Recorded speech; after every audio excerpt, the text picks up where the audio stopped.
নমস্কার, ঘড়িকাটা সন্ধ্যে 7টা মানে আপনারা জানেন এক কথায় অঞ্জনের সঙ্গে স্পেশাল শো। আজ মূলত যে বিষয় নিয়ে আলোচনা আমরা করব তার মধ্যে সবথেকে গুরুত্বপূর্ণ যে বিষয় তা হলো সংসদে দাঁড়িয়ে বিরোধী দলনেতা রাহুল গান্ধীর বক্তব্য।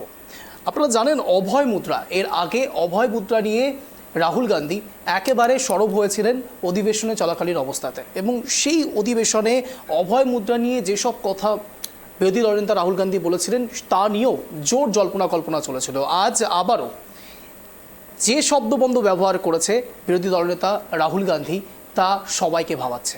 কি সেই শব্দবন্ধ? চক্রব্যূহ। আপনাদের নিশ্চয়ই মহাভারতের কথা মনে থাকবে, মহাভারতে চক্রব্যূহের কথাও মনে থাকবে। সেখানে 6 জন মিলে সেই চক্রব্যূহ তৈরি করা হয়েছিল এমনটাই দাবি করছেন রাহুল গান্ধী। তিনি রিসার্চ করে জানতে পেরেছেন এই চক্রব্যূহে যে 6 জন মিলে অভিমন্যুকে এক প্রকার মৃত্যুদণ্ড দেওয়ার চেষ্টা করেছিলেন, আজ দেশবাসীও সেই একই রকম চক্রব্যূহের মধ্যে পড়ে গেছে। কিন্তু সেই চক্রব্যূহের নতুন নাম হতে পারে। সেই কি নাম? পদ্মব্যূহ। রাহুল গান্ধী রিসার্চ করেছেন, তিনি বলছেন চক্রব্যূহের আরেক নাম পদ্মব্যূহ, এবং সেই পদ্মব্যূহের পদ্ম নিয়ে প্রধানমন্ত্রী নরেন্দ্র মোদী তার ছাতিতে রাখেন এবং সমগ্র দেশবাসীকে চক্রব্যূহে ফেলেছেন। চক্রব্যূহে যে 6 জন ছিলেন মহাভারতে, এবারে এই পদ্মব্যূহে 6 জনই রয়েছেন, এবং সেই 6 জনের নাম একেবারে স্পষ্ট ভাষায় রাহুল গান্ধী রেখেছেন। কিন্তু মূলত তাদের মধ্যে সবথেকে স্পেশাল ওয়ান হচ্ছে প্রধানমন্ত্রী নরেন্দ্র মোদী। তিনি বলতে চাইছেন প্রধানমন্ত্রী নরেন্দ্র মোদী এই চক্রব্যূহের মধ্যে একজন মূল ক্যারেক্টার, মূল বিশেষ ক্যারেক্টার। সঙ্গে সঙ্গে তিনি আদানি এবং আম্বানি ইস্যুকেও সামনে এনেছেন। বারবার রাহুল গান্ধী তার প্রসঙ্গক্রমে উঠিয়েছেন, সেই একই প্রসঙ্গ এবারেও উঠিয়েছেন। আর সেইখান থেকেই আরও বেশি রাজনৈতিক জল্পনা এবং জলঘোলার সূত্রপাত। তিনি আরও বলছেন জাতিগত সমীক্ষা, যা 2011 সাল থেকে মূলত তৈরি হওয়ার কথা, এবং 2011 সাল থেকে 2014 সাল এবং 2014 থেকে 2024 প্রায় 10 বছর পেরিয়ে গিয়ে আবারও তৃতীয় সরকার গঠন করেছেন এনডিএ অর্থাৎ বিজেপি প্রধান দল হিসেবে। এবার সেইখান থেকেই 2011 থেকে 2014 এই 3 বছরের মধ্যে ঠিক কী করেছে কংগ্রেস, সেখানেও প্রশ্ন বা আলোকপাত করাটা অত্যন্ত দরকারি। আমরা আলোকপাত করব, ডিবেট চলবে, ক্রস ডিবেট চলবে, কিন্তু তার আগে এই যাবতীয় বিষয় নিয়ে অঞ্জনের সাব প্রশ্ন। আমার প্রথম প্রশ্ন, চক্রব্যূহে 6 জন কারা? কাদের বোঝাতে চাইলেন বিরোধী দলনেতা রাহুল গান্ধী?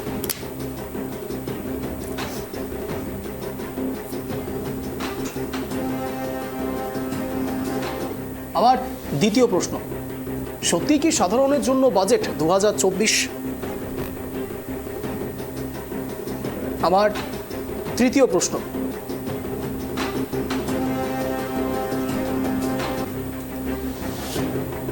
অধিবেশনে বিরোধীরা সরে আসলেই সমস্যার সমাধান হচ্ছে কি?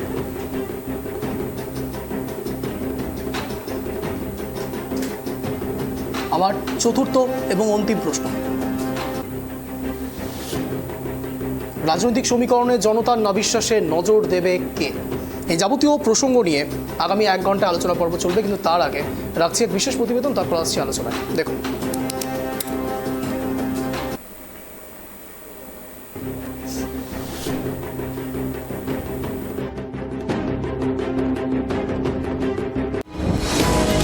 সংসদে দাঁড়িয়ে চক্রব্যূহের কথা তুললেন রাহুল। চক্রব্যূহতে আছে 6 জন বললেন রাহুল। কাদের ইঙ্গিত দিলেন তিনি? কেন্দ্রীয় বাজেট নিয়ে সরব রাহুল। মহাভারতের কাহিনী বলে অভিমন্যু নাকি চক্রব্যূহে প্রবেশ করতে জানতেন, কিন্তু বেরোনোর উপায় জানতেন না। সোমবার সংসদে সেই অভিমন্যু আর চক্রব্যূহের গল্প শুনিয়েই মোদী সরকারকে নিশানা করলেন লোকসভার বিরোধী দলনেতা রাহুল গান্ধী। তৃতীয় মোদী সরকার গঠনের পর রাহুল গান্ধী সংসদে শিবের ছবি এনে অভয় মুদ্রার তাৎপর্য বুঝিয়েছিলেন। এবার রাহুলের হাতিয়ার মহাভারতের চক্রব্যূহ। বাজেট পেশ হওয়ার পর সোমবার ছিল সংসদে রাহুলের বক্তব্যের দিন। শুরুতেই চক্রব্যূহের প্রসঙ্গ তুলে ধরেন রাহুল। দাবি করেন পড়াশুনো করে জেনেছেন চক্রব্যূহকে নাকি পদ্মব্যূহ বলে, কারণ চক্রব্যূহ অনেকটা পদ্মের মতো দেখতে। রাহুল আরও বলেন চক্রব্যূহ নাকি কেন্দ্রে থেকে নিয়ন্ত্রণ করতেন 6 জন। দেশেও তেমনই চক্রব্যূহ তৈরি হয়েছে, আর তা নিয়ন্ত্রণ করছেন 6 জনই। রাহুলের মতে দেশ জুড়ে চক্রব্যূহ তৈরি করেছে সরকার, আর তার মধ্যে অভিমন্যুর মতো ফেঁসে গিয়েছেন দেশের কৃষক, মধ্যবিত্ত, ক্ষুদ্র ব্যবসায়ীরা। বাজেট নিয়ে কেন্দ্র সরকারের বিরোধিতা করতে গিয়ে রাহুল বলেন, আমরা ভেবেছিলাম বাজেট এই চক্রব্যূহকে দুর্বল করে দেবে, কৃষক শ্রমিকদের সাহায্য করবে ভেবেছিলাম, কিন্তু দেখলাম বড় ব্যবসায়ীরাই লাভবান হয়েছে, চক্রব্যূহ আরো পোক্ত হয়েছে। আপনারা সবসময় চক্রব্যূহ আরো শক্তিশালী করার চেষ্টা করছেন, আমরা চক্রব্যূহ ভাঙার চেষ্টা করছিলাম। সব শেষে রাহুল কড়া বার্তা দিয়ে বলেন, এই চক্রব্যূহের জন্য কোটি কোটি মানুষের ক্ষতি হচ্ছে, আমরা এটা ভাঙবই। এদিন তার এই ভাষণ ঘিরে উত্তাল হয় সংসদ। বারবার তাকে থামিয়ে সংসদের নিয়মাবলীর কথা মনে করিয়ে দেন লোকসভার অধ্যক্ষ ওম বিড়লা। এছাড়া রাহুলের আচরণ যে ঠিক নয় তা বোঝাতে আসরে নামেন সংসদ বিষয়ক মন্ত্রী কিরেন রিজিজু। বাজেট সম্পর্কে বিরোধী দলনেতার ব্যাখ্যা নিয়ে জবাব দেওয়ার কথা জানান অর্থমন্ত্রী Nirmala Sitharaman. Bureau report, prime TV Bangla. আজ প্রসঙ্গক্রমে রাহুল গান্ধী শুধুমাত্র অভয় মুদ্রার আগের দিনের প্রসঙ্গ নয়, একেবারে চক্রব্যূহ থেকে শুরু করে শিবের বারাত, এই যাবতীয় বিষয় নিয়েও আলোচনা পর্ব করেছেন।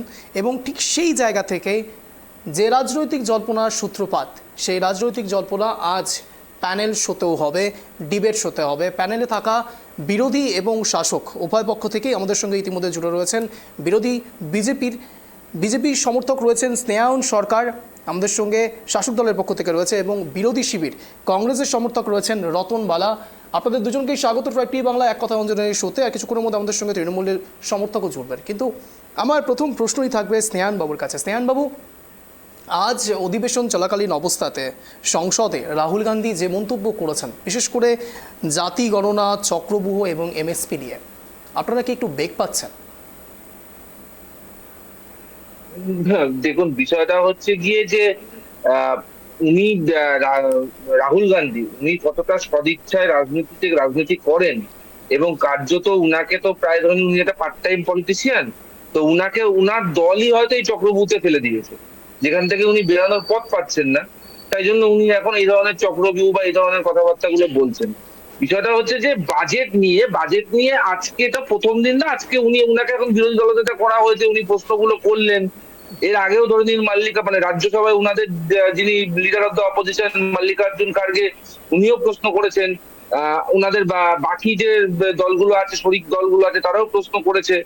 বিষয় হচ্ছে প্রশ্ন করা ভালো, প্রশ্ন করুক, মানে সংসদীয় গণতন্ত্রে আমরা সবসময় চাই যে বিরোধী দল প্রশ্ন করুক, কিন্তু কথা হচ্ছে বিরোধী দলকেও কিন্তু উত্তর শোনার সহনশীলতা থাকতে হবে। কারণ আমরা কিন্তু অলরেডি দেখেছি, আমি অন্যান্য পার্সপেক্টিভ বাদ দিলাম, আমি শুধুমাত্র বাজেট আলোচনার কথা বলছি, যে মল্লিকার্জুন খার্গে যখন প্রশ্ন করছেন, কিন্তু যখন নির্মলা সীতারামন তার উত্তরটা দিতে যাচ্ছেন, তখন ওনারা ওয়াকআউট করে বেরিয়ে যাচ্ছে। রাহুল গান্ধীর প্রশ্ন, আমি রাহুল গান্ধীর বক্তব্য যে কথা শুনেছি, সেইটুকুনি কথার পার্সপেক্টিভে বলতে পারি যে এই পয়েন্ট ওয়াইজ তাকে উত্তর ডেফিনেটলি, আমি মনে করি এই অষ্টাদশ লোকসভায় যে কদিন সংসদ হয়েছে, আপনারা যদি ভেবে দেখতে পারেন যে কটা প্রশ্ন বিরোধী পক্ষ থেকে এসে পয়েন্ট ওয়াইজ সরকার পক্ষ থেকে অ্যান্সার দিতে দেওয়ার জন্য কোনো না কোনো মিনিস্টার সেটা দিয়েছে, সংশ্লিষ্ট মিনিস্টার তার অ্যান্সার দিয়েছে। কিন্তু প্রতিবারই আমরা দেখেছি, হয় তারা ওয়েলে নেমে চিৎকার চেঁচামেচি করেছে, ডিস্টারবেন্স ক্রিয়েট করেছে, আর নাহলে তারা ওয়াকআউট করে বেরিয়ে গেছে। তো রাহুল গান্ধীর প্রশ্ন ওয়েল অ্যান্ড গুড, কিন্তু প্রশ্নের উত্তর যখন আসবে তখন কিন্তু রাহুল গান্ধীকে ওখানে বসে যেন শোনে, এমন যেন না হয় যে বেরিয়ে চলে গেলাম, বা নিজের বাকি সাংসদদেরকে গিয়ে বললাম যাও ওখানে গিয়ে ওয়েলে গিয়ে চিৎকার চেঁচামেচি করো, সরকার পক্ষকে বলতে দেবে না। ইভেন প্রধানমন্ত্রী যখন বলবে তাকে এমন চিৎকার করবে যাতে সে বলতে না পারে, তাকে অপমানিত করবে। এই জিনিস যেন না হয়, আমরা কোশ্চেনকে আমরা সবসময় স্বাগত জানাই, কিন্তু অ্যান্সার যেন নিতে পারে কংগ্রেস, বা অ্যান্সার যেন নেওয়ার জন্য রেডি থাকে রাহুল গান্ধী। একেবারেই ঠিক এই জায়গাতে আমি সরাসরি রতনবাবুর কাছে চলে যাব। আমি আমার একেবারে ক্যামেরা ভাইকে বলবো একটা বিষয় একটু ফোকাস করে দেখবার জন্য। এখানে যে বিষয় নিয়ে এত আলোচনা পর্ব চলছে, আপনারা দেখতে পাচ্ছেন এই ছবিটা ঠিক কিসের ছবি আপনারা কিছুক্ষণের মধ্যেই জানতে পারবেন। ভালো করে দেখুন এই ছবিটি, ভালো করে দেখুন কি দেখাচ্ছি, বুঝতে পারবেন এক্ষুনি। মূলত যে জাতিগত সমীক্ষা নিয়ে এত বড় বড় কথা বলা হচ্ছে সংসদে দাঁড়িয়ে, আমি দুটো জিনিস একটু স্পেসিফাই করার চেষ্টা করব উইথ ডিউ রেসপেক্ট অ্যান্ড আপনাদের দুজনের সময় নিয়ে। এখানে স্পষ্ট ভাষায় লেখা থাকে, when the creamy layer concept was introduced, the income limit was set at rupees 1 lakh per annum, 1993. Thereafter, it was raised to rupees 2.5 lakhs per annum, 2004. It was subsequently increased to rupees 4.5 lakhs per annum in 2008, and then to rupees 6 lakhs per annum in 2013. The current limit is rupees 8 lakhs per annum after 2013. এবার আমার সরাসরি প্রশ্ন রতনবাবুর কাছে। রতনবাবু, আপনারা সংসদে দাঁড়িয়ে বিজেপির দিকে প্রশ্ন তুলছেন, এনডিএ সরকারের ওপর প্রশ্ন তুলছেন। 2011 সাল থেকে 2014 সাল অবধি তো আপনাদের হাতেও সময় ছিল, করলেন না কেন?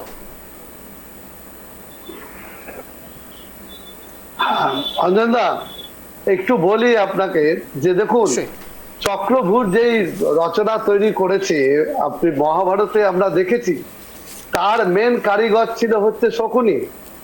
শকুনি কিন্তু সে এমন ভাবে চক্রভূর তৈরি করেছিল যে যেখানে অভিমন্যু ঢুকেছিল কিন্তু সেখান থেকে আর বেরাতে পারেনি। কিন্তু এই চক্রভূ ভেদ করতে কিন্তু একজনই পারত, তার নাম ছিল অর্জুন। অর্জুন এই চক্রভূ ভেদ করতে পারত। কিন্তু আমরা যেটা দেখছি ভারতীয় রাজনীতিতে, যে চক্রভূ তৈরি করেছেন, সেই চক্রভূ যেটা তৈরি করেছেন এটা একেবারে খেলো চক্রভূ হয়ে গেছে। মানে এটা মানুষ জলের মতো পরিষ্কার। এবং এই চক্রভূ ভেদ করে আমাদের প্রিয় নেতা রাহুল গান্ধী বেরিয়ে এসছে, চক্রভূকে ভেঙে খান খান করে দিয়েছে। কারণ কি জানেন?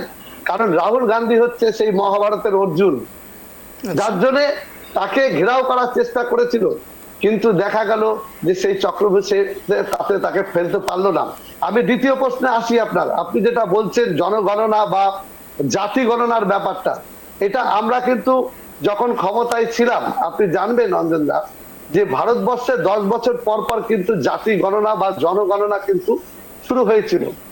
এবং পরবর্তীতে আমরা কিন্তু বলেছিলাম যে জনগণনার সাথে সাথে কিন্তু কে কোন জাতি কোন ধর্মের মানুষ এগুলো কিন্তু সেই যে মানে ফর্মটা ফিল আপ করা হতো বাড়িতে গিয়ে, সেখানে কিন্তু উল্লেখ করা থাকতো। আজকে রাহুল গান্ধী প্রথম থেকেই বলে এসছে, এবং আমাদের যে রাজনৈতিক যে এজেন্ডা যেটা ছিল সেইখানে আমরা কিন্তু পরিষ্কার বলেছি যে আমরা ক্ষমতায় আসলে এই ভারতবর্ষের মানুষের একটা এক্সরে চিত্র আমরা কিন্তু তুলে ধরবো। কারণ দেখুন, ভারতবর্ষের গোটা কয়েক লোক যারা এই ভারতবর্ষের 70% সম্পদ, মাত্র 1% মানুষ সেই সম্পদের অধিকারী হয়ে বসে আছে। আজকে আপনি জানেন না, এত বছর ধরে যে প্রধানমন্ত্রী কোনোদিন সাংবাদিকদের সামনে প্রেস কনফারেন্স করে না কেন? ভারতবর্ষের গণতান্ত্রিক পদ্ধতিতে এটা পরিষ্কার যে ভারতবর্ষের মানুষ, ভারতবর্ষের সংবাদ মাধ্যম, তারা মানুষের কথা বলেন। আপনারা যেরকম এই চ্যানেলে বসে আমাদেরকে দিয়ে বলছেন দেশের কথা, আজকে কেন আপনারা প্রধানমন্ত্রীর কোনো বিবৃতি নিতে পারছেন না? কেন উনি আপনাদের সামনে দাঁড়াতে ভয় পাচ্ছেন? কারণ একটাই, কারণ তিনি যে চক্রভূ তৈরি করেছেন, সেই চক্রভূতে ওনার যে 6 জন বা 8 জন যে লোক আছে তাদের নিয়ে উনি চলতে ভালোবাসে। কিন্তু আমাদের রতনবাবু সবটা বোঝার চেষ্টা করছি আপনার থেকে। একটা বিষয় আমি আপনার কাছে ক্লিয়ার হওয়ার চেষ্টা করছি। আচ্ছা, আপনারা বলছেন যে রাহুল গান্ধীকে চক্রভূয়ে ফাঁসানো হচ্ছে, বা রক্ত এক প্রকার বলতে পারেন যে রাহুল গান্ধী অর্জুনের মতো ক্যারেক্টার প্লে করছে, যদিও বা অভিমন্যু ছিল চক্রভূয়ের মধ্যে। আমার প্রশ্ন হচ্ছে, মহাভারতে কজন অর্জুন ছিলেন? তৃণমূল কংগ্রেসও বলছেন, একেবারে স্বয়ং অভিষেক বন্দ্যোপাধ্যায় সংসদে দাঁড়িয়ে বলছেন তাকে 7 লাখ ভোটে সে জিতে গিয়েছে, তাকে ট্র্যাপে ফেলা হচ্ছিল এবং সেখান থেকে সে বেরিয়ে এসছে। আপনিও বলছেন যে রাহুল গান্ধীকেও ট্র্যাপে ফেলা হয়েছিল। মহাভারতে কজন অর্জুন? এবং যে শকুনির কথা আপনারা বলছেন, প্রশ্নক্রমে আপনাদের একটা জিনিস একটু জানতে হবে, মাইথোলজিতে আরও একটি সাবজেক্টও রয়েছে, শকুনিরও একটা হিস্ট্রি রয়েছে। শকুনি একদিনে শকুনি হয়ে যাচ্ছে না। না, আমি এটা কোনো প্রোপাগান্ডা বেশ কিছু বলতে চাইছি না, কারণ ধর্মপ্রবণ কোনো মানুষকেও কোনো রকম আঘাত করতে চাইছি না। শকুনিরও একটা হিস্ট্রি রয়েছে। তার আগে শকুনিকে যথেষ্ট অত্যাচার করা হয়েছিল, দেন শকুনি সেই পর্যায়ে এসেছিলেন। তার মানে কি আপনারা এটা মেনেই নিয়েছেন যে বিজেপির ওপর বা এনডিএ সরকারের ওপর আপনারা এতদিন ধরে অত্যাচার করেছেন, যার জন্য তিনি এখন শকুনি হয়ে যাচ্ছেন এবং তারপরে মহাভারত রচনা করছেন? রতনবাবু, আমি দেখুন, আমি হ্যালো, হ্যাঁ বলুন। হ্যালো, হ্যাঁ বলুন বলুন। আমি বলতে চাচ্ছি, দেখুন আমি কাউকে শকুনি বলতে চাচ্ছি না, বা আপনি যেটা বললেন চক্রবর্তীর ব্যাপারটা বললেন, সেক্ষেত্রে আমি রাহুল গান্ধীকে অর্জুনের সাথে তুলনা করছি। কে শকুনি কে ধৃতরাষ্ট্র বা কে কি, আমি সেই প্রসঙ্গে যাচ্ছি না। সেটা ব্যাপারটা হচ্ছে যে দেখুন, রাজনীতি ক্ষেত্রে কার সাথে কার তুলনা করছেন বা কোন প্রসঙ্গে যাচ্ছেন জানি না। পশ্চিমবাংলায় যার কথা বলছেন সে কোন চক্রবৃত্ত পড়েছে বা পড়েনি তা জানি না। আজকে পশ্চিমবাংলায় বিজেপির বারবারন্তর পিছনে তৃণমূল সরকার সবচেয়ে বেশি গুরুত্বপূর্ণ ভূমিকা পালন করেছে, এটা সবাই জানে। হ্যাঁ, ধর্মনিরপেক্ষ দলগুলোকে শেষ করে দিয়ে এখানে প্রাতিষ্ঠানিক রূপ দিয়েছে বিজেপিকে তৃণমূল, কারণ বিজেপি পশ্চিমবাংলায় ছিল না। এখানে কে তার অর্জুন, কে তার সারথী শ্রীকৃষ্ণ, সেটা প্রশ্ন না। কিন্তু একটা জিনিস দেখুন, ভারতবর্ষের রাজনীতির ক্ষেত্রে আজকে যে বলেছিল 400 পার, সে আজকে কোথায় গিয়ে পৌঁছেছে? আজকে 241-এ পৌঁছেছে। মানে যখন দেখবেন একটা একদম পাহাড়ের চূড়াতে গিয়ে যখন কেউ উঠা যায়, কিন্তু সেখানে কিন্তু বেশি দিন বসবাস করা যায় না, তাকে কিন্তু নিচে নামতে হয়। আমি যে প্রশ্নটা আপনার কাছে রেখেছি, আমি সেই বিষয়ে একটু উত্তর জানতে চাইছি। আমি স্নেহান বাবুর কাছে, হ্যাঁ প্লিজ বলুন বলুন বলুন। স্নেহান বাবু দ্রুত রিঅ্যাকশন নেব, রতন বাবু আপনার কাছে আসবো। স্নেহান বাবু দ্রুত রিঅ্যাকশন। দেখুন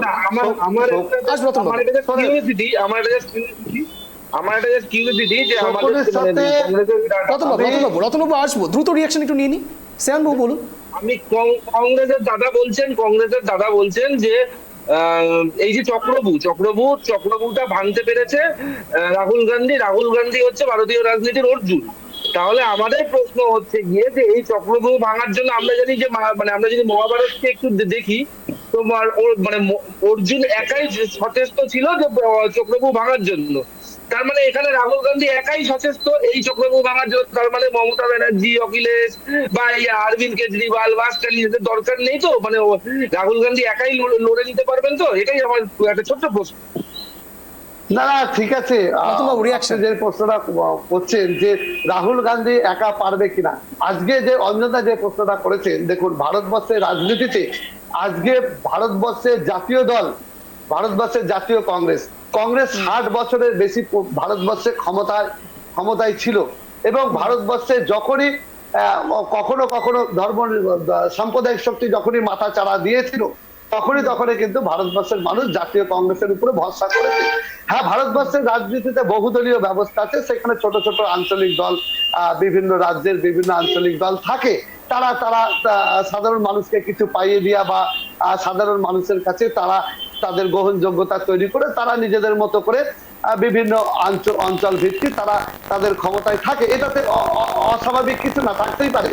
কিন্তু যখন দেশের স্বার্থে বা ভারতবর্ষের স্বার্থে যখন বারবার দেখা গেছে যে ভারতবর্ষের মানুষ কিন্তু জাতীয় কংগ্রেসের উপরে আস্থা বিশ্বাস রেখেছে, এরকম ঘটনা ঘটেছে অনেক জায়গায়। দেখবেন অঞ্জনদা যে আঞ্চলিক দলগুলো তারা বিধানসভায় দিচ্ছে, কিন্তু জাতীয় দল কিন্তু ভারতবর্ষের মস্তদে কিন্তু জাতীয় কংগ্রেস জিতে কিন্তু ক্ষমতায় আসছে। এটা কিন্তু বারবার প্রমাণ হয়েছে।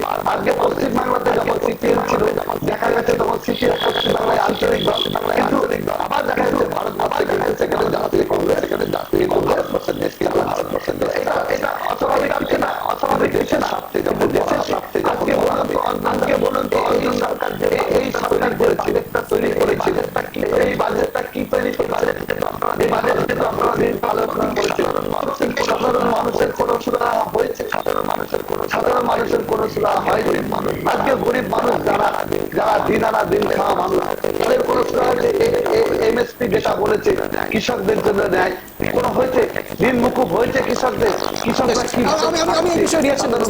স্নেহান বাবু, সত্যি বাজেট নিয়ে সাধারণ মানুষের জন্য কিছু হয়েছে? দ্রুত রিঅ্যাকশন। কিছুই না। স্নেহান বাবু, হ্যাঁ বলুন। দ্রুত রিঅ্যাকশন নেব। সত্যি কি সাধারণ মানুষের জন্য এই বাজেট?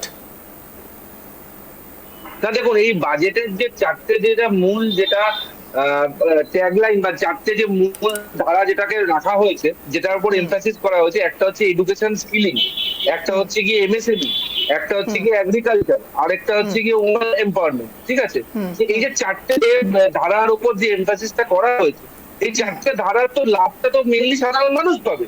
আজকে এডুকেশন বা স্কিলিং এর লাভ কারা পাবে? বেকার যুবক যুবতীরা পাবে, আমার আপনার মতো সাধারণ ঘরের ছেলে মেয়েরা পাবে। এটা তো কোনো বড় লোকের ঘরের ছেলে মেয়েরা পাবে না। এমএসএমই বা মিডিয়াম সাইজ যারা ইন্ডাস্ট্রি বাড়ে, দাদা আপনি মাঝখানে বললে তাহলে আপনার আপনি বলুন, আমি চুপ থাকছি।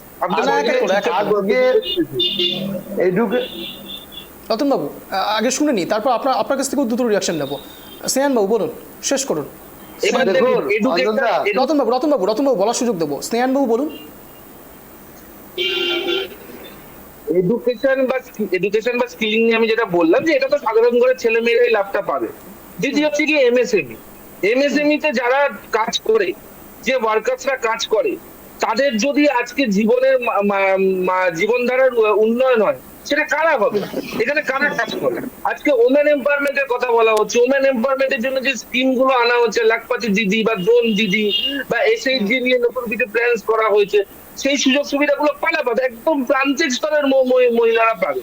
এগ্রিকালচারে কারা আছে? চাষিরা জড়িত আছে, ফার্মাররা জড়িত আছে। এই লাভগুলো কারা পাবে? এই তো মানুষের একদম সাধারণ মানুষ, পিছিয়ে পড়া মানুষ, তারাই পাবে। এবার দেখুন, এবার বিষয়টা হচ্ছে গিয়ে যে এই একটা যে প্রশ্ন উঠে আসছে না, যে একটা এবার আমি মানে আমাদের যে দাদা আছেন রতনদার কথা ধরেই আমি বলি যে সেদিন যখন ওই নীতি আয়োগের বৈঠক থেকে বেরিয়ে আমরা শুনলাম যে মমতা ব্যানার্জি বলছেন যে আমি এখানে বিরোধী পক্ষের হয়ে কথা বলতে এসেছি, আমি শুধু পশ্চিমবাংলা না, আমি দেশের হয়ে কথা বলতে এসেছি। কিন্তু দাদার কথা তো সেটা তো মেয়াজ খাচ্ছে না। যে ব্যাপারটা হয়ে যাচ্ছে যে মানে আঞ্চলিক যে দলগুলো আছে তারা মানে কোনো একটা পার্টিকুলার রাজ্য বা পার্টিকুলার অঞ্চলের হয়ে বলে, যে বাকিটা তো কংগ্রেস বলে, মানে বাকি যে আঞ্চলিক দল, মানে তৃণমূলের কোনো প্রতিনিধি নেই। তো তারা কি যখন বলতে যায় বা আঞ্চলিক দলগুলো যখন রিপ্রেজেন্ট করে, তারা কি শুধুমাত্র তাদের অঞ্চলকে রিপ্রেজেন্ট করছে? তারা দেশকে রিপ্রেজেন্ট করছে না। মানে ইন্ডিয়া জোটের মধ্যে দেশকে অনলি কংগ্রেস রিপ্রেজেন্ট করছে, বাকিরা শুধুমাত্র পার্টিকুলার কোনো একটা পোর্শনকে রিপ্রেজেন্ট করতে যাচ্ছে। সেটাই নাকি অনিল বাবু? বেশ ঠিক এই জায়গাতে আমরা একটা পোলিং করেছিলাম, স্নেহানবাবু এবং রতনবাবু দুজনের কাছেই আসবো। তার আগে একটা পোলিং করেছিলাম, আপনাদের সামনে সেই তথ্যটা একটু রাখার চেষ্টা করবো। রতনবাবু আসছি, আমরা পোলিং করেছিলাম বাজেট 2024 সত্যি কি সাধারণের জন্য? 1 ঘন্টা আগে করেছিলাম, এখনও ভোট পড়ছে। কিন্তু এই মুহূর্তে দাঁড়িয়ে যে রেশিও উঠে এসছে, হ্যাঁ আর নাতে অপশন ছিল এখানে। বাজেট 2024 সত্যি সাধারণের জন্য হ্যাঁ বলছেন 33% মানুষ এবং না বলছেন 67% মানুষ। আমি এই বিষয় নিয়েই আলোচনায় আসবো, কিন্তু এই বিষয়ে রাহুল গান্ধী ঠিক কি মন্তব্য করেছিলেন আজ অধিবেশনে একবার শোনাই, তারপর আসছি, শুনুন। देश में तकरीबन 73% दलित, आदिवासी और पिछड़े वर्ग के लोग हैं, और ये हिंदुस्तान की मेन शक्ति है, स्ट्रेंथ है। और सच्चाई है कि इनको कहीं भी जगह नहीं मिलती है। इनको बिजनेस में जगह नहीं मिलती है, इनको कॉर्पोरेट इंडिया में जगह नहीं मिलती है, इनको सरकारों में जगह नहीं मिलती है। ये देखिए सर, ये फोटो देखिए। एक मिनट प्रतिपक्ष, एक मिनट। ये जो बजट का जो हलवा है सर, ये बट रहा है। और इस फोटो में सर मुझे एक ओबीसी अफसर नहीं दिख रहा, एक आदिवासी अफसर नहीं दिख रहा, एक दलित अफसर नहीं दिख रहा है मुझे। ये हो क्या रहा है सर? सर देश का हलवा बट रहा है सर, और इसमें 73% का एक है ही नहीं। सर ये आप लोग हलवा खा रहे हो और बाकी देश को हलवा मिल ही नहीं रहा है। ठीक है सर, 20 अफसरों ने बजट को तैयार किया, हमने पता लगाया। 20 शांत हो जाइए प्लीज सर। 20 अफसरों ने, उनके नाम मेरे पास है, अगर आप नाम चाहते हैं मैं दे दूंगा। 20 अफसरों ने हिंदुस्तान का बजट तैयार किया है। मतलब हिंदुस्तान का जो हलवा है 20 लोगों ने बांटने का काम किया है। अब स्पीकर सर, उन 20 लोगों में से 90% लोगों में से 90% लोगों में से सिर्फ 2 हैं, एक माइनॉरिटी और एक ओबीसी। और इस फोटो में एक भी नहीं है। मतलब फोटो में आपने पीछे कर दिया, फोटो में तो आने नहीं दिया आपने। আপনারা শুনতে পেলেন ঠিক কি বিষয় নিয়ে আলোচনা হয়েছে। বাজেট হালवा এটা একেবারে স্পষ্ট ভাষায় তিনি উল্লেখ করছেন এবং ছবিও দেখাচ্ছেন। একটা ছবি এখানে স্পষ্ট ভাষায় তিনি দেখাচ্ছেন, সেই ছবিটা একবার বলবো পিসিআরকে দেখানোর জন্য, এবং সঙ্গে সঙ্গে এই ছবিটা একটু ভালো করে দেখুন। এই হালবা তৈরি করার কথা তিনি বলছেন। ট্রাই টিভি এক্সক্লুসিভ সেই ছবি দেখাচ্ছে আপনাদের সামনে। মূলত সেখানে নির্মলা সীতারামন রয়েছেন, একেবারে মূল ক্যারেক্টার, অর্থাৎ অর্থমন্ত্রীর কথা বলা হচ্ছে। রাহুল গান্ধী সরাসরি অর্থমন্ত্রীকে টার্গেট করেছেন বাজেট ইস্যুকে কেন্দ্র করে, এবং যাবতীয় বিষয় নিয়ে রাহুল গান্ধী যা মূল্যায়ন করেছেন, তিনি বলতে চাইছেন যে এই সোমবার সংসদে বক্তব্যের শেষে রাহুল বলেন চক্রব্যূহের আতঙ্ক ছড়িয়ে পড়েছে, আর সেই ফাঁদে জড়িয়ে পড়েছে সবাই। জড়িয়ে পড়েছেন কৃষক, কর্মী থেকে সাংসদ সবাই। তিনি মনে করেন এই চক্রব্যূহ থেকে বেরোনোর একমাত্র উপায় ছিল জাতিশুমারি।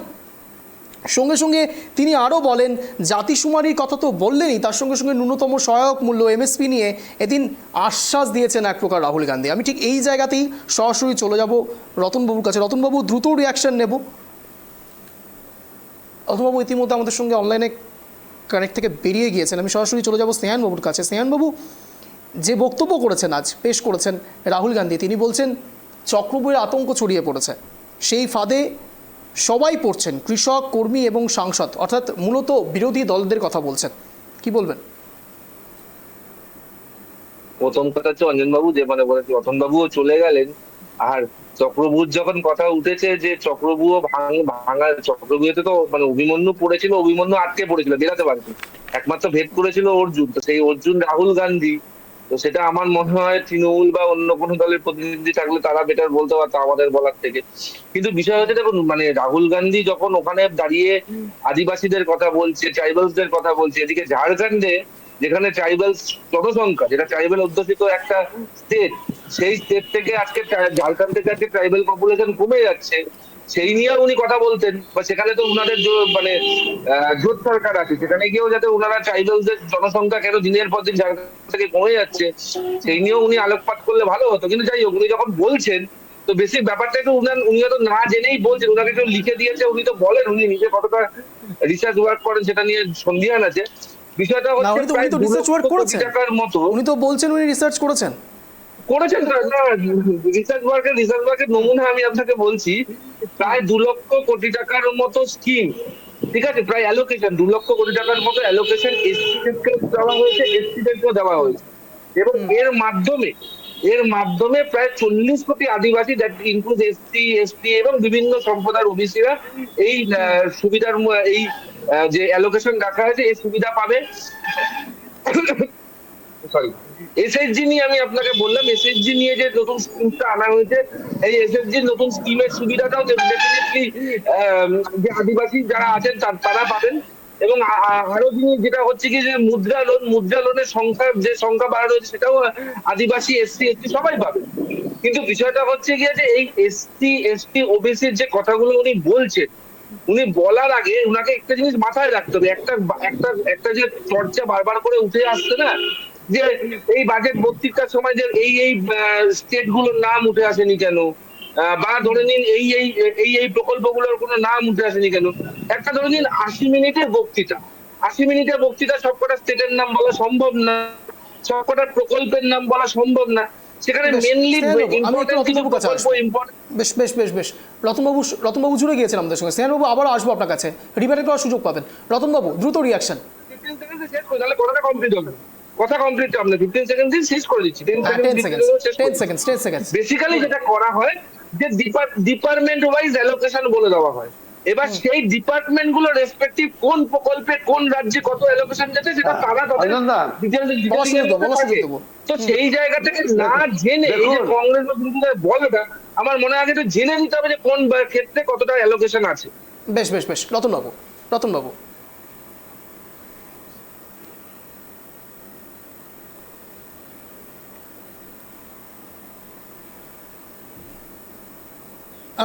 আমি স্নেহানবাবুর থেকে জানার চেষ্টা করব। রতনবাবু আবারও বিচ্ছিন্ন হলেন আমাদের থেকে। আমি সরাসরি স্নেহানবাবুর কাছে একটা সোজাসাপটা প্রশ্ন রাখতে চাইছি। জাতি গণনা নিয়ে আপনাদের সমস্যাটা কোথায়? কেন আপনারা এই বিষয়টিকে সম্মত জানাচ্ছেন না? না দেখুন, প্রথম কথা হচ্ছে গিয়ে যে সেন্সাস যে প্রথমে হয়েছিল 2001-এ, 2011-এ, পরেরটা হওয়ার কথা ছিল 2021-এ। কিন্তু সেই সময় করোনা সেকেন্ড ওয়েভ আসে, সেই সময় সেই কারণে তো সেন্সাস করা সম্ভব হয়নি। এবং পরবর্তী সময় যে জাতি গণনা হবে না বা জনগণনা হবে না, বেসিক্যালি জাতি গণনাটা বলাটা ভুল, জনগণনা যে হবে না এই কথাটা কেউ বলেনি, কিন্তু জাতিভিত্তিক জনগণনা এইটা যে করা হবে, এটা যে কংগ্রেস দাবি করছে, আগে কংগ্রেস কিন্তু শরিক দলগুলোর সাথে কথা বলেছি, বা বাকি দলগুলো কি জাতিভিত্তিক রাজি আছে? আমি একটু আপনাকে থামাচ্ছি রতনবাবু, নাহলে রিয়াকশন পাওয়া যাবে না। রতনবাবু বলুন। ভারতবর্ষে আপনি মোট জনসংখ্যার, হ্যাঁ, ভারতবর্ষের মোট জনসংখ্যার প্রায় 75% আপনার দলিত, আদিবাসী, পিছিয়ে পড়া মানুষের বাসের দেশ। এই দেশ এখনো উন্নয়নশীল দেশের তালিকায় আছে। এই দেশ এখনো উন্নত হয়নি। এই দেশকে আগে চিনতে গেলে, জানতে গেলে, যেভাবে রাহুল গান্ধী কন্যাকুমারী থেকে কাশ্মীর পর্যন্ত এবং মণিপুর থেকে মুম্বাই পর্যন্ত পদযাত্রা করেছে, তার মধ্যে দিয়ে একটা জিনিস পরিষ্কার হয়েছে যে এই ভারতবর্ষকে চালাতে গেলে ভারতবর্ষের যে আদিবাসী, পিছিয়ে পড়া, দলিত সমস্ত সম্প্রদায়ের মানুষের কথা ভাবতে হবে। আজকে বলুন তো, এই সরকার 10 বছরে ভারতবর্ষের সাধারণ মানুষের জন্য কি করেছে? একটা কাজের কথা বলুন, যেই কাজটা সাধারণ মানুষের তার জীবনের কোনো পরিবর্তন ঘটিয়েছে। একটা কাজ এই সরকার কোনো কাজ করতে পারেনি 10 বছর। শুধুমাত্র ধর্মের, শুধুমাত্র দিদি, হ্যাঁ নন্দিনী করেছিল। সাধারণ মানুষের জন্য তো করেছেন ড্রোন দিদি, জানেন তো ওই বিষয়ে প্রকল্পটা?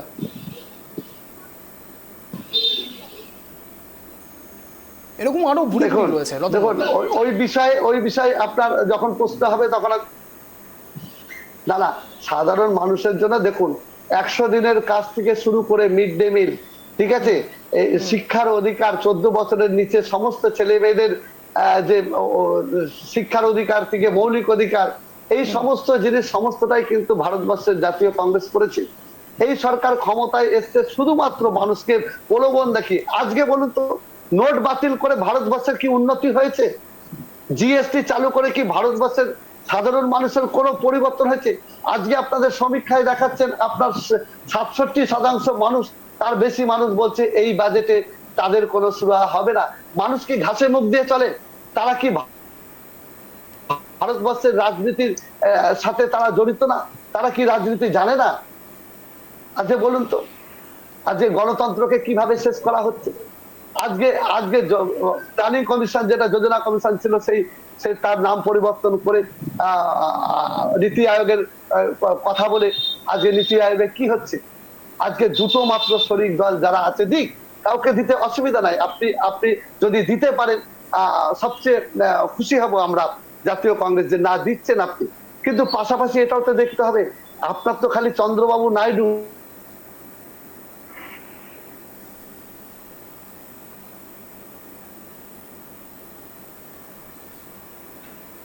আবারও নেটওয়ার্ক সমস্যা হচ্ছে। যাই হোক, আমরা সরাসরি স্নেহানবাবুর কাছে আসবো। স্নেহানবাবু, আপনার রিয়াকশন। না, আমি অঞ্জনবাবু একটু রিকোয়েস্ট করবো, আপনি যখন আমার কাছে আসছেন তখন আমার রিয়াকশনটা পুরোটা নেবেন। আবার কারোর কেউ যান্ত্রিক ভাবে আপনার সাথে যোগাযোগ স্থাপন হয়ে গেলে আপনি প্লিজ আমার থেকে চলে যাবেন, না সেন্টেন্স মাঝখানে শেষ হয়ে যাবে। আমার মনে হয় যখন অঞ্জনবাবু যখন ডিবেট হয় তখন একটু ফ্যাক্টসের উপর ডিবেট করলে ভালো হয়। যদি ফ্যাক্টস গুলোকে মিস ইন্টারপ্রেট করা হয় তখন কিন্তু বলতে খুব অসুবিধা হয়। কারণ কি হচ্ছে, দেখুন বিষয়টা হচ্ছে কি, আমি আপনাকে বলি যে প্রাথমিক শিক্ষাকে মৌলিক অধিকার, যে সর্বশিক্ষা মিশন, সেটা কিন্তু অটল বিহারী বাজপেয়ীর নেতৃত্বাধীন এনডিএ সরকারের সময় শুরু করা হয়। আমি আপনাকে বলি যে আমাদের দেশের পপুলেশনের মাত্র 17% হচ্ছে কি আদিবাসী পপুলেশন, যেটা রাফলি দাঁড়াচ্ছে হচ্ছে কি আপনার ওই 25 কোটির মতো। তো এখন এই মানে আদিবাসী পপুলেশন 75% হয়ে গেছে। এই ধরনের মিস ইন্টারপ্রেটেড ট্যাক্স দিলে না বাজেট আলোচনা হবে, না রাজনীতির আলোচনা হবে, না কোনো ধরনের আলোচনা হবে। এবং আমি আপনাকে বলি, এই যে ধরুন বৈষম্যের কথা বলা হচ্ছে, মানে আমি আপনাকে বলছি যে এইবার হিমাচল প্রদেশ কংগ্রেস সরকার, হিমাচল প্রদেশ এই বছর রেকর্ড অর্থ পেয়েছে। মানে অ্যালোকেশন যেটা হিমাচল প্রদেশে রয়েছে সর্বাধিক, মানে কোনোদিন হিমাচল প্রদেশ এত অ্যালোকেশন পায়নি। বন্যা নিয়ন্ত্রণের জন্য হিমাচল প্রদেশ প্রায় 10 কোটি টাকার মতো পেয়েছে। এছাড়াও ধরুন আপনার 3,000 কোটি টাকার মতো পেয়েছে হচ্ছে গিয়ে আপনার রেলওয়েজে। তো এই যে কথাগুলো আপনাকে বলা হচ্ছে, ইভেন মহারাষ্ট্রে প্রায় একটা প্রজেক্টের জন্য, আম্রাবাদী প্রজেক্টের জন্য প্রায় 70,000 কোটি টাকা অ্যালোকেট করা হয়েছে। আমি আবারও বললাম, প্রতিটা প্রজেক্টে এর পুঙ্খানুপুঙ্খ ডিটেলস বাজেট বক্তৃতা দেওয়া তো পসিবল না। এখানে ধরে নিন, মানে যেটা করতে পারেন ফিনান্স মিনিস্টার, আগেও তাই হয়েছে। কংগ্রেসের যখন ফিনান্স মিনিস্টাররা বাজেট দিত, এইভাবেই বলতো যে তারা ডিপার্টমেন্ট ওয়াইজ অ্যালোকেশন বলে দেয়, ডিপার্টমেন্ট ওয়াইজ এবার তারপরে তারা ডিক্লেয়ার করে যে কোন প্রকল্পে বা কোন রাজ্যে কত করে অ্যালোকেশন আছে। তো সেখান থেকে আগে থেকেই বলা হচ্ছে যে, এবার আমি আপনাকে বলি আরেকটা তথ্য দিচ্ছি। প্রথম বলি না, কংগ্রেস তথ্যের উপর কোনো ভিত্তি করে কথাবার্তা বলে না, কংগ্রেস যা হাওয়ায় হাওয়ায় কথাবার্তা বলে। আপনি পরিকাঠামো উন্নয়নের জন্য এবার বাজেটে কত অ্যালোকেশন আছে জানেন রঞ্জন বাবু? টোটাল অ্যালোকেশন আছে হচ্ছে কি 15 লক্ষ কোটি টাকা। এবার এই পরিকাঠামো উন্নয়নে বিহারকে কত দেওয়া হয়েছে? 48,000 কোটি টাকা। অন্ধ্রপ্রদেশকে কত দেওয়া হয়েছে? 12,000 কোটি টাকা। তাহলে এই 60,000 কোটি টাকা যদি আমি বাদ দিয়ে দিই, 15 লাখ কোটি টাকা, বাকিগুলো কারা পাচ্ছে? এই যে ট্যাক্স গুলো বলা হচ্ছে, এই ট্যাক্স গুলোতে যদি রেলওয়ের যে বাজেট অ্যালোকেশন আছে, রেলওয়ের বাজেট অ্যালোকেশনে বিহার পড়ছে 6 নম্বর স্থানে, আন্ধ্রপ্রদেশ পড়ছে 9 নম্বর স্থানে, উত্তরপ্রদেশ ফার্স্ট আছে, Madhya Pradesh second, third Maharashtra, fourth আমাদের পশ্চিমবাংলা। মানে নন এনডিএ শাসিত রাজ্যের মধ্যে পশ্চিমবাংলা সব থেকে বেশি বাজেট অ্যালোকেশন পাচ্ছে রেলওয়েতে। দেখুন, এই কথাগুলো আমি আবারও বলছি, এই যে ধরনের 25-75 আমাদের ভারতবর্ষে এই রকমের কথাবার্তা গুলো বলা লাগে থেকে আমার মনে হয় একটু ফ্যাক্টস গুলো জেনে বলা উচিত। বাজেটে কোন ক্ষেত্রে কত খাতে কত অ্যালোকেশন দেওয়া হয়েছে সেগুলো আমাকে তো জানতে হবে। না জেনে আমি যদি বলে যাই তাহলে তো ডিবেটটা কোনো কনফিউশনে পৌঁছাবে। একেবারে একদম মুখ্যম জায়গাতে আপনি বলেছেন, সব মানছি। একটা বিষয় শুধু আপনি একটু ক্লিয়ার করে দেন। আপনারা রেল নিয়ে এত কথা বলছেন রেলের জন্য এত কত বাজেট হয়েছে, সব কিছু হয়েছে, মানছি। পিঙ্ক বুক এখনো পর্যন্ত কেন ডেলিভার করা যাচ্ছে না? পিঙ্ক বুক কেন সামনে আসছে না? বাবু না দেখুন, ডেলিভার করা যাচ্ছে না, ডেলিভার করা আমি আসছি রতনবাবু, আসবো বাবুর কাছে, আগে আসবো। বাবু বলুন। হ্যাঁ বলুন, কোনটা বলতে বলুন। আমি পিঙ্ক বুকের কথা বলছি। আপনি পিঙ্ক বুক সম্বন্ধে যথেষ্ট ভালোভাবে জানেন। আমার প্রশ্ন হচ্ছে, এতগুলো টাকা এত জায়গাতে ডেলিভার করা হচ্ছে, আপনি বলছেন বাজেটে পেশ করা হচ্ছে, আজকে এতদিন ধরে রেল বাজেট নিয়ে যখন কথা হচ্ছে, রেলের দুর্ঘটনাও তো বাড়ছে, দিনের পর দিন রেলের দুর্ঘটনা বাড়ছে, এবং তারপরেও বাজেট অ্যালোকেশন নিয়ে এত কথা আপনারা বলছেন, তারপরেও পিঙ্ক বুক এখনও সামনাসামনি আসছে না। বাবু, এখান থেকে তো সব থেকে বড় সড়ো প্রশ্ন, বিরোধীরা তো এই প্রশ্নও তুলছেন। না দেখুন, বিষয়টা হচ্ছে যাত্রী সুরক্ষার দিকে নজর দিয়ে যেটা দুটো স্টেপ নেওয়া হয়েছে। একটা স্টেপ হচ্ছে, প্রথম কথা হচ্ছে কাভাজ ইনস্টলেশন। সেই কাভাজ ইনস্টলেশন আমরা যেটা করা হয়েছে, যেটা একটা রুটে তো অলরেডি কমপ্লিট হয়ে গেছে, যেটা হচ্ছে গিয়ে মুম্বাই দিল্লি রুটে। দাদা, এরকম করলে কিন্তু আমি আপনাকে একদমই বলতে দেবো না। আপনি যদি মনে করেন মাঝখানে কথা বলবেন, মাঝখানে কিন্তু আমিও কথা বলতে পারি। প্লিজ একজন করে প্লিজ। আপনি একটা সিনিয়র মানুষ, বেশ আপনি পয়েন্টে ফিরে আসুন বাবু। বিষয়টা হচ্ছে না, দুটো জিনিস আমরা বলি যে যাত্রী সুরক্ষার ক্ষেত্রে আমরা যেটা দুটো স্টেপ নেওয়া হয়েছে। এক হচ্ছে কবচ ইনস্টলেশন, যেটা একটা রুটে অলরেডি কমপ্লিট, আরেকটা রুটে যেটা হচ্ছে গিয়ে হাওড়া দিল্লি রুটে 2800 কিলোমিটারের মতো কমপ্লিট, যেটা হাওড়ার দিক থেকে শুরু হয়েছে। এবং নেক্সট যেটা টার্গেট করা হয়েছে, যেটা হচ্ছে গিয়ে আপনার দিল্লি গৌহাটি রুটে করা হবে, এবং একটা লক্ষ্যমাত্রা রাখা হয়েছে যেটা 2027 বা 2028 মধ্যে কমপ্লিট করে ফেলা হবে। 34,000 কিলোমিটারের একটা জায়গা। কিন্তু দেখুন, আমাদের ভারতীয় রেলওয়ে নেটওয়ার্ক হচ্ছে প্রায় 1 লাখ কিলোমিটারের উপর, তার একটু বেশি। তো 34,000 কিলোমিটারটা যদি আমি কাভার ইনস্টলেশন করি, তো পুরো তো যাত্রী নিরাপত্তা তো আমরা এনশিওর করতে পারবো না। তো তার জন্য ধরুন একটা প্রশ্ন, যখন এই যে আমাদের কাঞ্চনজঙ্ঘা এক্সপ্রেসের যে দুর্ঘটনাটা হলো, একটা কথা হলো যে ম্যান পাওয়ার ইনক্রিজ করার জন্য। আপনি জানেন যে আমাদের এই রেলওয়েতে নতুন করে নিয়োগের একটা বিজ্ঞপ্তি পর্যন্ত বেরিয়েছে। রেলওয়ে মানে এটা আমাদের বাজেটের আগে বেরিয়েছে। তো আমরা কিন্তু অলরেডি, মানে আগের বছরও আমাদের এই রেলওয়েতে নিয়োগ হয়েছে, আগে যেরকম 2-3 বছর পরে তো সেটা এই জিনিসটাকে স্ক্র্যাপ করে এখন প্রতি বছর নিয়োগ করা হচ্ছে। অটোমোটিভ লোকো পাইলট, মানে অ্যাসিস্ট্যান্ট লোকোমোটিভ পাইলট, তাতে কিন্তু জানুয়ারি মাসে প্রায় 4,500-এর মতো রিক্রুটমেন্ট করা হয়েছে। তো বিষয়টা হচ্ছে রিক্রুটমেন্ট বাড়ানো এবং যাত্রী নিরাপত্তার দিকে নজর দেওয়া। এই দিকটা কিন্তু আমরা, মানে বাজেট বলে না, বাজেটের আগে থেকেই কিন্তু আমরা এই দিকটার দিকে নজর কিন্তু দেওয়া হচ্ছে। বেশ, আমি রতনবাবুর কাছে আসবো। রতনবাবু বলুন।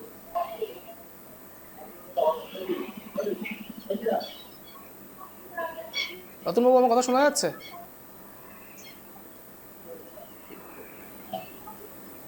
রতনবাবু, আমার কথা শোনা যাচ্ছে? হ্যাঁ বলুন। আপনার রিয়াকশন বলুন। হ্যাঁ হ্যাঁ বলুন। দেখুন, পুরো কথা শোনা গিয়েছে? ভারতবর্ষের বাজেট এর আগেও অনেকবার হয়েছে। হ্যাঁ, শোনা যাচ্ছে। এর আগেও ধরুন বাজেট করেছিলেন, সেখানে যাত্রী নিরাপত্তার কথা বলা হয়েছিল। কিন্তু আপনি দেখুন তো, পরপর যে দুর্ঘটনাগুলো ঘটে চলেছে, সাধারণ মানুষের যেভাবে জীবন চলে যাচ্ছে, তার কোনো পরিবর্তন আছে? আজকে ওনারা চালাতে চেয়েছিল বন্দে ভারত, চালিয়েছে। ওনারা বলেছিল বুলেট ট্রেন চলবে। ভারতবর্ষে যা পরিকাঠামো, তাতে যা দুর্ঘটনা ঘটছে একের পর এক, যেটা আপনার ওরা স্বয়ংক্রিয় যেটা ব্রেক লেগে যাবে সেই প্রজেক্টটি আনা হবে, প্রত্যেক ট্রেনে দেওয়া হবে। আজকে তাতে কোনো সুরাহা হয়নি, একের পর এক দুর্ঘটনা ঘটে যাচ্ছে। রেল বাজেট করেছেন, ঠিকই আছে। আমরা চাই যে যেন যাত্রীর স্বাচ্ছন্দ্য থেকে যাত্রীর যে নিরাপত্তা, যেটা দুর্ঘটনায় যাদের জীবন যাচ্ছে, এই জীবনটা যেন তাদের না যায়। আজকে এত উন্নত বিশ্বায়নের যুগে এত টেকনোলজি উন্নত হয়েছে, তারপরে কেন একের পর এক এই দুর্ঘটনা ঘটবে? আজকে রাস্তাঘাটের কথা দেখুন, ভারতবর্ষের যে কেন্দ্র ন্যাশনাল জাতীয় সড়কগুলোর অবস্থা দেখুন, কেমন হাড় কঙ্কাল চেহারা হয়ে গেছে। আজকে শুনুন, কিছুই না, শুধুমাত্র কয়েকজন বন্ধুকে বিশ্বের সবচেয়ে ধনীতম ব্যক্তিতে পরিণত করার আর যে কম্পিটিশন, সেই কম্পিটিশনে এই সরকার চলছে। সাধারণ গরিব মানুষের কোনো এই বাজেটে সুরাহা হবে না। কারণ তাই যদি হতো, তাহলে কৃষকদের জন্য কৃষি ঋণটা মুকুব হতো। মহিলাদের জন্য আমরা যেটা বলেছিলাম, যে প্রত্যেক মহিলারা যারা দারিদ্র সীমার নিচে বসবাস করে, তাদের প্রত্যেক অ্যাকাউন্টে 8,500 টাকা করে বছরে 1 লক্ষ টাকা অনুদান দেওয়ার কথা বলেছিলাম, সেটা কোনো কিছু দেয়নি। আজকে শুধুমাত্র রাজনীতি করার জন্য, শুধুমাত্র তার দুজন বন্ধুকে তারা যেন তাদের সমর্থন টেনে না নেয়, তার জন্য তাদেরকে ঢালাও সুযোগ সুবিধা দিয়ে রেখেছে। কিন্তু এটুকু বলবো অঞ্জনদা, যে যতই দিয়ে কখনো মানুষের মন পাওয়া যায় না। এটা ভারতবর্ষের গণতান্ত্রিক দেশ, এই দেশে সবার অধিকার আছে তাদের মত প্রকাশ করা। আজকে এই সরকারের পায়ের তলা থেকে মাটি সরে গেছে, তাই আজকে তারা এত কথা বলছে যে কেন রাহুল গান্ধী বক্তৃতা চলাকালীন তিনি থাকছেন না, প্রধানমন্ত্রী বিবৃতি দিচ্ছেন তখন থাকছেন না। এই যে কথাগুলো বলছে, কোথায় ছিল দম্ভ অহংকার যখন ছিল? একের পর এক অধিবেশন হয়েছে, প্রধানমন্ত্রী ছিল না। প্রধানমন্ত্রীকে আনার জন্য অনাস্থা প্রস্তাব পর্যন্ত ডাকা হয়েছিল। আমাদের যে নেতা অধীর রঞ্জন চৌধুরী পার্লামেন্টে অনাস্থা প্রস্তাব পর্যন্ত নিয়ে এসেছিল, জানে আমরা সংখ্যা কম, তবু অনাস্থা প্রস্তাব এনেছিলাম এই কারণে যেন প্রধানমন্ত্রী তিনি মণিপুর নিয়ে কিছু বলেন। তিনি আজও পর্যন্ত মণিপুর নিয়ে কোনো কথা বলেননি। কেন? আজকে মণিপুরটা ভারতবর্ষের একটা রাজ্য। আজকে আপনি মসনাদে বসে আছেন, ধূতরাষ্ট্রের মতো ভারতবর্ষের মসনাদে বসে আছেন। আপনার চোখে দেখা যায় না যে মণিপুর আগুন জ্বলছে? আজকে অমুক জায়গায় ওই পিছিয়ে পড়া রাজ্যগুলো তারা কিছু পাচ্ছে না। আজকে পশ্চিমবাংলায় আমরা পশ্চিমবাংলার রাজ্য সরকারের বিরোধিতা করি ঠিকই, কিন্তু নীতি নৈতিকতার দৃষ্টিভঙ্গিতে আমরা বিরোধিতা করি। পশ্চিমবাংলার যে বাজেট হয়েছে, সেই পশ্চিমবাংলার মানুষ এই বাজেটে কিছু পায়নি। কেন এটা হবে? কেন আপনারা পশ্চিমবাংলাকে বঞ্চিত করবেন? কারণ পশ্চিমবাংলায় আপনাদের সিট কমে গেছে, তার জন্য আপনারা পশ্চিমবাংলার কে আপনারা হাতে না মেরে ভাতে মারার চেষ্টা করছেন। এটা আমরা কখনোই মানব না।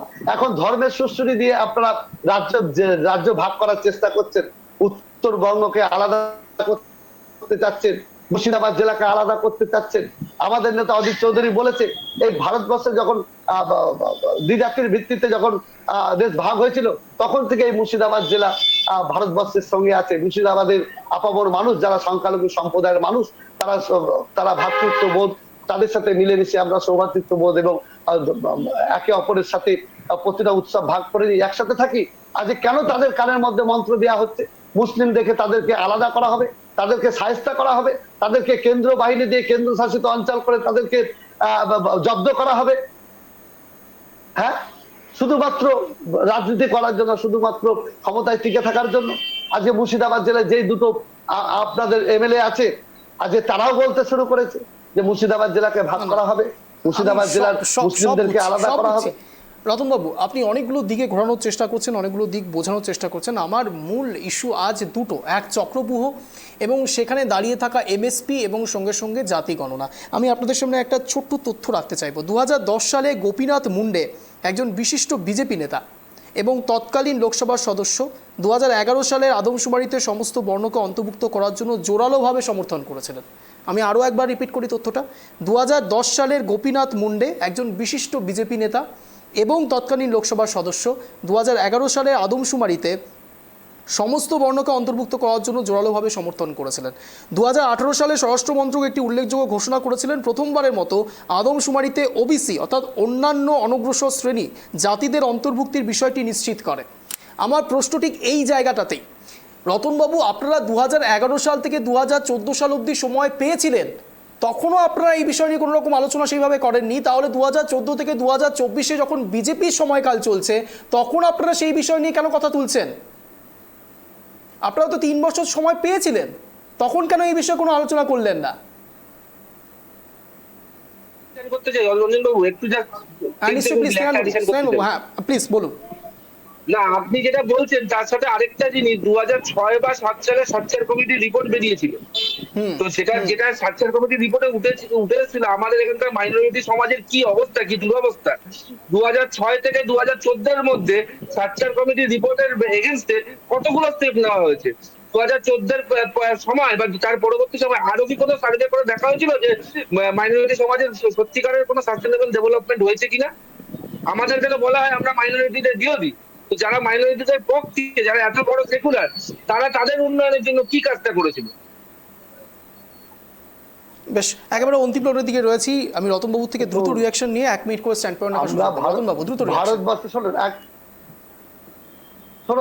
ভারতবর্ষ যেদিন স্বাধীন হয়, এই ভারতবর্ষে একটা পিন তৈরি করার মতো ভারতবর্ষের ক্ষমতা ছিল না। আজকে ভারতবর্ষ যত আগামী দিন যাবে একের পর এক তো আরো উন্নত হবে, এটা আমাদের বিশ্বাস এবং এটা আমরা জানি। দেশ যত আরো দিন যাবে দেশ তত উন্নত হবে। কিন্তু পাশাপাশি এটাও একটা কথা যে অনন্দা, আজকে বলুন যে আজকে দেশের এক্সরে করার কথা রাহুল গান্ধী বলছে। কারণ দেখুন, আজকে আমি মুর্শিদাবাদ জেলায় বসবাস করি। মুর্শিদাবাদ জেলায় সংখ্যালঘু অধ্যুষিত জেলা। এই জেলার 80% মানুষ মুসলিম সম্প্রদায়ের মানুষ।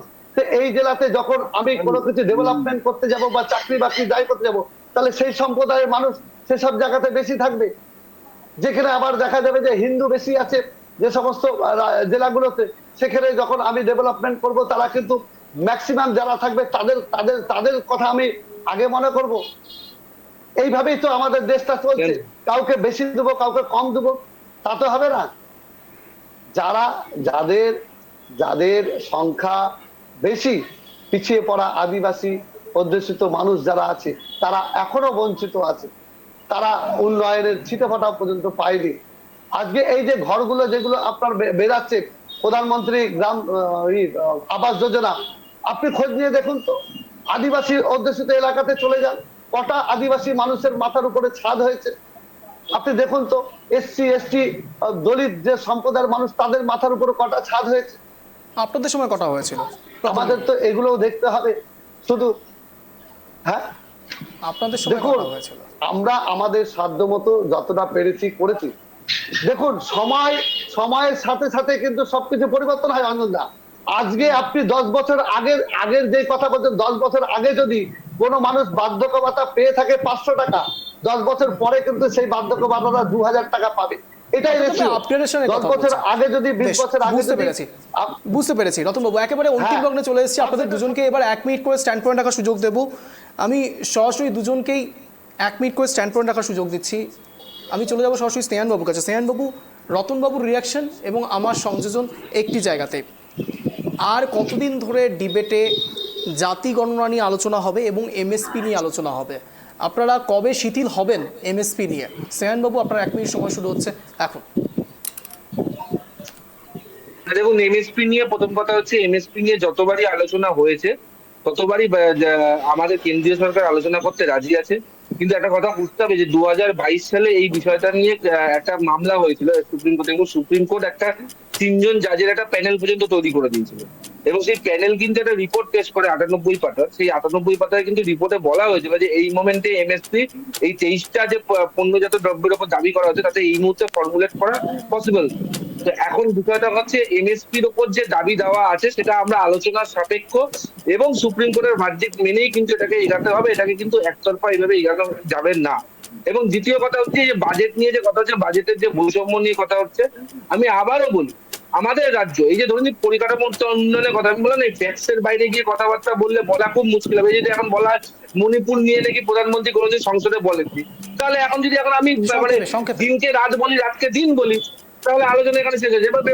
আমি আপনাকে বলি এই যে আমি আবারও বলি পরিকাঠামো উন্নয়ন বা রাস্তা উন্নয়নের জন্য প্রায় ধরে নিন 2200 কোটি টাকা 2022 সালে পশ্চিমবাংলাকে দেওয়া হয়েছিল, যার মধ্যে কলকাতা শিলিগুড়ি এক্সপ্রেসওয়ে করার কথা ছিল। এবং আমি আপনাকে আমি শেষ করে দিচ্ছি, একদম শেষ কথা, আপনারা গিয়ে খোঁজ নিয়ে দেখুন, পারলে কংগ্রেসের প্রতিনিধিদের নিয়ে যান, অর্ধেক রাস্তা হয়ে বন্ধ হয়ে পড়ে আছে। আমাদের রাজ্য সরকার এখনো জমি দিতে পারছে না, উত্তরবঙ্গে এইমস এর জন্য জমি দিতে পারছে না, প্রায় 61টা প্রকল্প আটকে আছে শুধুমাত্র আমাদের রাজ্য সরকারের অসহযোগিতার জন্য। এবার পেন্ডিং প্রজেক্ট না কমপ্লিট করে একটু কমপ্লিট বুঝিয়ে বলুন। বেশ বেশ বেশ, আমি সরাসরি রতনবাবুকে চলে যাবো। রতনবাবু, আপনার 1 মিনিট সময় শুরু হচ্ছে, আনইন্টারাপ্টেড বলুন। শুনুন অঞ্জন দা, রাজা উৎপীড়ক হতে পারে, রাজা অত্যাচারী হতে পারে, রাজা চরিত্রহীন হতে পারে, কিন্তু রাজা যে চোর, রাজা চোর হতে পারে, এটা আমরা আজকে প্রথম জানছি যে রাজা চোর হতে পারে। আজকে আপনি দেখুন ভারতবর্ষের দিকে তাকান, আজকে যারা কংগ্রেসকে বলেছিল যে কে রাহুল গান্ধী, রাহুল কে, রাহুলকে তো আমি জানি না, চিনি না, আজকে কিন্তু বলতে হচ্ছে রাহুল গান্ধীর কথা, কারণ এত দম্ভ, এত অহংকার আজকে সম্পূর্ণ শেষ হয়ে গেছে। আজকে পুরনো ধরুন একটা বেড়ার ঘর নিচটা খেয়ে গেছে, কে যেন পাতলা পলিথিন দিয়ে ঢেকে রেখেছে, এটা বোঝানোর জন্য যে ওটা পাতলা পলিথিন না, যখন চুরি করতে যাবেন, যখন ডাকাতি করতে যাবেন, ওর একটা রক্ষক আছে। আজকে ভারতবর্ষকে শোষণ করেছিল ব্রিটিশরা, ভারতবর্ষের মানুষের কাছে কিছু ছিল না, যা ছিল তাই দিয়ে তারা রুখে দাঁড়িয়েছিল। সেই পাতলা পলিথিন কিন্তু দেশকে রক্ষা করেছিল। তাই ভারতবর্ষ যতদিন বেঁচে থাকবে, এই জাতীয় কংগ্রেস যখনই ভারতবর্ষের মানুষের উপর যখনই আঘাত আসবে, তখনই কিন্তু এই ভারতবর্ষের জাতীয় কংগ্রেস রুখে দাঁড়াবে।